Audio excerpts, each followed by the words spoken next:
Self-care during challenging times is essential.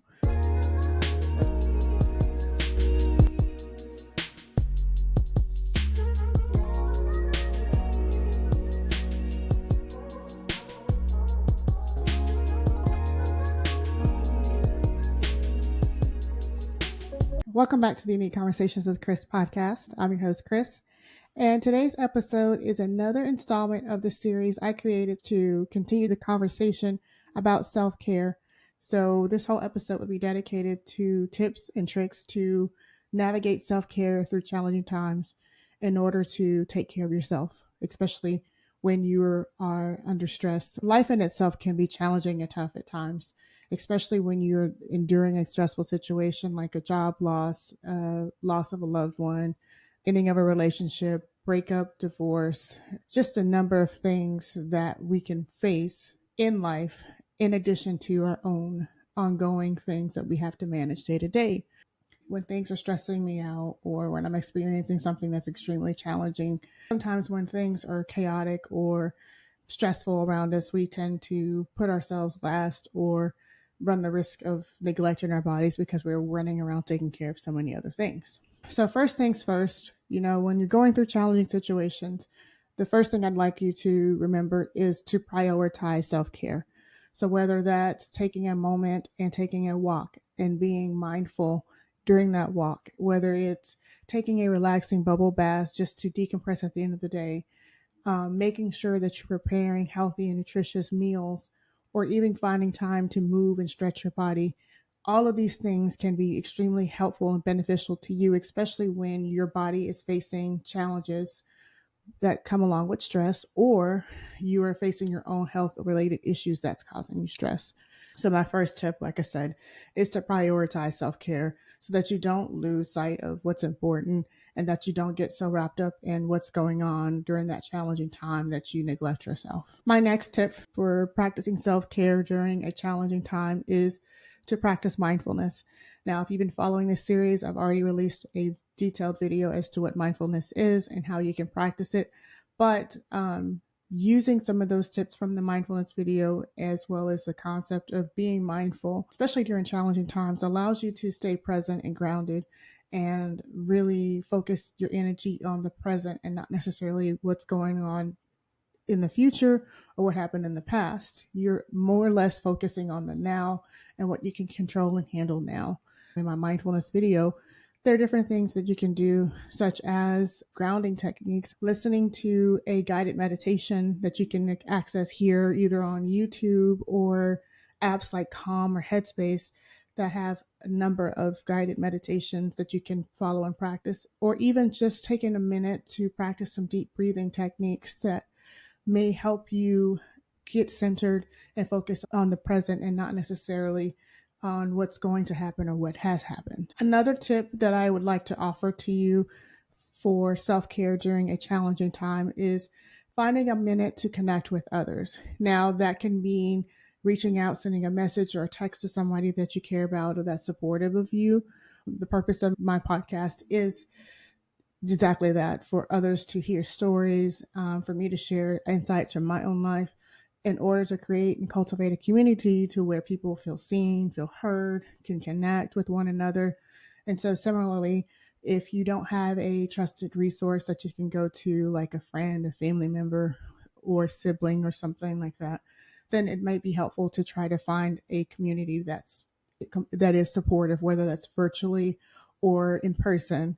It can mean going to therapy or speaking to a counselor or even a life coach that can help you navigate some of those feelings and thoughts.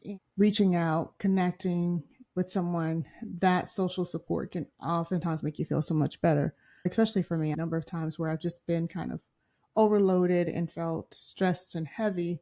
But as soon as I have the moment and I talk to a trusted friend or somebody that or an advisor or someone that can understand where I'm coming from, I feel like a huge weight has been lifted. And especially during times where it's challenging, you want to relieve and alleviate as much pressure as you can from yourself so that you don't run your body into the ground and end up with more challenges because of the neglect or not feeling supported or just keeping it all to yourself. So I encourage you to reach out, connect with your community of support during challenging times because it's important and it's crucial to maintain your mental health and your wellness and your physical health. The next tip I'd like to offer you as a suggestion on how to practice self-care during a challenging time is making sure that you're getting enough sleep. Now, it sounds relatively simple because that's what we hear all of the time, especially when we come to healthcare or just an overall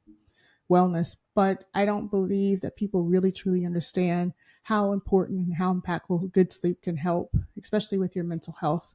It's imperative that you have a sleep schedule that allows you to get restful, good sleep and have a good sleep routine. And especially when you're going through a stressful situation, sleep can be very beneficial and restorative and helps you balance and manage your mental health. The last tip that I'm going to share with you as a suggestion for practicing self care during a challenging time is finding activities that you enjoy.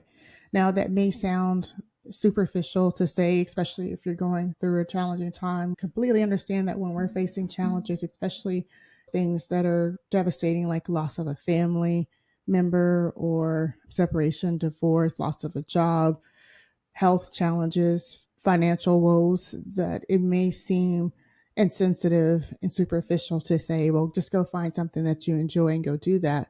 But what we often overlook is sometimes it doesn't even require money or a lot of resources to do that thing. Even if it's something like making a playlist of your favorite songs and playing them on your phone and dancing, what you will find is that even if you don't feel like it, eventually, as you continue to participate in the activity, it can boost your overall mood and well being. It will take you away from that moment of feeling chaotic and upset. Instead of you ruminating about the issue or the problem, it can take your mind off of that and allow you to focus on something that brings you joy and happiness and peace.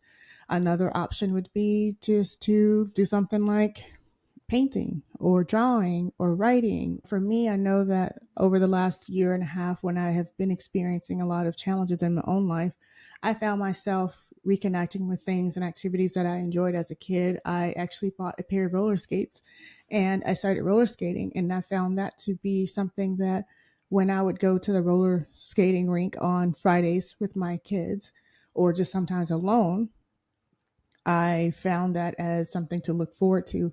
And even though, I had a lot of things going on in my life, I found that finding that one thing that brought me joy or brought me some kind of happiness was something that I look forward to. So, it's kind of cliche to say find the silver lining in everything, but just to find that one thing that you enjoy, whether it's binging on a show on Netflix or binging or knitting or crocheting or whatever the case is, find that thing that makes you happy and do that at least 30 minutes a day. So that way you have something, a resource that refuels you. So you find that one thing that re-energizes you rather than depletes you. So that way you have that one thing to look forward to. Self-care during challenging times is essential. Prioritizing self-care by creating a plan and a strategy is important. Making sure you're getting enough sleep, finding something that brings you happiness, as well as connecting with others are all ways that you can actively practice self-care while you're experiencing a challenge that happens in life inevitably. I encourage you to remain patient, kind, and curious about yourself, especially when you are experiencing a challenge. I want you to remember to practice mindfulness and remember that mindfulness is the art of being and not judging or reacting in a certain way. Give yourself grace when you're going through a challenging time, especially when others are with you that are experiencing the same thing, especially like in a situation like a loss. Everyone grieves and behaves differently. So remember to be passionate, be compassionate and kind to one another and yourself.